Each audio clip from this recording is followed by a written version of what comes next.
இப்போ இந்த கரப்பான் அப்படின்னும்போது மேல் பூச்சி எங்களுக்கு ஏதாவது சொல்லுங்கள். இப்போ நிறைய வந்து ஸ்டீராய்டு கண்டென்ட் இருக்கக்கூடிய ஆயின்மெண்ட்ஸ் அந்த ஆயில் எல்லாம் இருக்குது, அதில் நிறைய சைடு எஃபெக்ட்ஸ் இருக்குது அப்படின்னு சொல்கிறாங்க. சைடு எஃபெக்ட் இல்லாத மேல் பூச்சிகள் சொல்லுங்கள். நீங்கள் இன்டர்னலாக இல்லாமல் நான் எக்ஸ்டர்னலாக தானே பூசுகிறேன், அதனால ஸ்டெராய்ட்ஸ் பிரச்சனை இல்லை. திரும்ப சொல்கிறேன், இங்கே நிறைய வந்து என்ன அப்படின்னு பார்த்தீங்கன்னா மைக்ரோ சர்க்குலேஷன் இருக்குது. ஸோ நீங்கள் பூசும் பொழுது என்ன அப்படின்னா அது அப்சார்ப் ஆகும். ஸோ அதுவும் அதே ரியாக்ஷனாக காமிக்கும். ஈவன் வந்து இன்றைக்கி நிறைய பியூட்டி ப்ராடக்ட்ஸே என்ன அப்படின்னு பார்த்தீங்கன்னா கர்ப்பப்பை, செனப்பை போன்ற பிரச்சனைகள் வருவதற்கு காரணமாக இருக்குன்னு ஆராய்ச்சி தரவுகளும் சொல்லப்படுகிறது. ஏன் நிறைய வந்து பார்த்திங்கன்னா டெர்மட்டாலஜிஸ்டே வந்து ஓப்பனாக வந்து கொடுக்குறாங்க அவங்க இப்படி இருக்குங்கிறப்ப.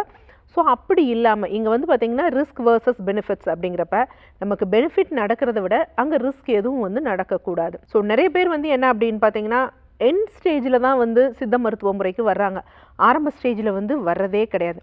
நான் சொன்னேன் பார்த்தீங்களா, இந்த அக்யூட்டாக ஃபஸ்ட்டு இந்த கரப்பான் ஸ்டார்டிங்கில் இருக்கப்போ எப்படி இருக்கும் அப்படின்னா நமக்கு லைட்டாக வந்து யாருக்கு வந்து அரிப்பு ஏற்படுகிறது, அரிப்பு ஏற்பட்டு நம்ம ஸ்க்ராட்ச் பண்ணிவிட்டு அந்த ஸ்கின் மேலே இருக்க லேயர் வந்து கொஞ்சம் டார்க்காக ஆகுது, இல்லை கொஞ்சம் அது நம்ம ஸ்க்ராட்ச் பண்ணுறதுனால தான் காயம் ஏற்படுகிறது அப்படின்னு இருக்கும் பொழுது நார்மலாக வந்து என்னென்னா மிளகாய் பூண்டு அப்படின்னு இருக்கு. நம்ம மிளகாய் செடி மாதிரி தான் இருக்கும், நிறையா இருக்கும், வேலியோரங்களில் இருக்கும். அதுவும் நம்ம சென்னையிலலாம் வந்து பார்த்திங்கன்னா ரயில்வே ட்ராக் பக்கம் நிறையா இருக்கும்.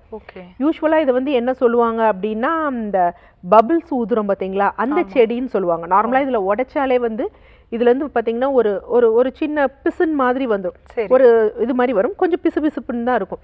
இதை நார்மலாக என்ன பண்ணுவாங்க, இது பண்ணிவிட்டு ஒரு சின்ன புல்லில் வந்து சுற்றிட்டு நம்ம இன்றைக்கி எப்படி பபிள்ஸ் விடுறோம் அந்த மாதிரி வேணால் வந்து அது பபிள்ஸ் வரக்கூடிய தன்மை இருக்கு. ஓகே. ஸோ அப்போ இதில் என்ன இருக்குது, பபிள்ஸ் வருதுன்னா இதில் சாப்போனின் தன்மை இருக்குது அப்படின்னு அர்த்தம். நார்மலாகவே நம்ம ஸ்கின்னுக்கு எக்ஸ்டர்னலாக போடக்கூடிய எல்லாத்துலேயுமே வந்து என்னென்னா சாப்போனின் கண்டென்ட் இருந்ததுன்னா நல்லது. எதற்காக அப்படின்னா நம்ம ஸ்கின் வந்து பார்த்திங்கன்னா அசிடிக், அதை மெயின்டைன் பண்ண வைக்கும். அது வந்து என்ன சொல்லுவாங்க, சாப்போனிஃபிகேஷன் சொல்லுவாங்க. ஆக்சுவலாக சோப் அப்படிங்கிற பெயரே வந்து இந்த சாப்போனிஃபிகேஷன்லேருந்து தான் வந்ததுன்னு அர்த்தம். வந்தது ஓகேவா. அப்போ இந்த இதை என்ன பண்ணணும்னா இந்த இலைகள் வந்து ரொம்ப நல்லது. இந்த இலைகள் நிறையா யூஸ் பண்ணலாம், கொதிக்க வச்சு குடிக்கலாம், வெட்டுக்காயங்களுக்கு போடலாம். ஆனால் நம்ம இந்த இலையை நல்லா அரைச்சிட்டு அதனுடன் கொஞ்சம் மஞ்சள், கொஞ்சம் நம்ம எவ்வளோ எடுக்கிறோமோ அதுக்கு ஒரு 2 சிட்டிகை வந்து பார்த்திங்கன்னா உப்பு வச்சு நல்லா அரைச்சிட்டு தேங்காய் எண்ணெய் கலந்து நம்ம எக்ஸ்டர்னலாக பூசணும் அப்படின்னா அது டக்குன்னு வந்து கிளியர் ஆகிடும். பட் கீரல் ரத்தம் வடியுது அப்படிங்கிறவங்க இதை யூஸ் பண்ணக்கூடாது, மருத்துவரை பார்க்கணும். ஓகே.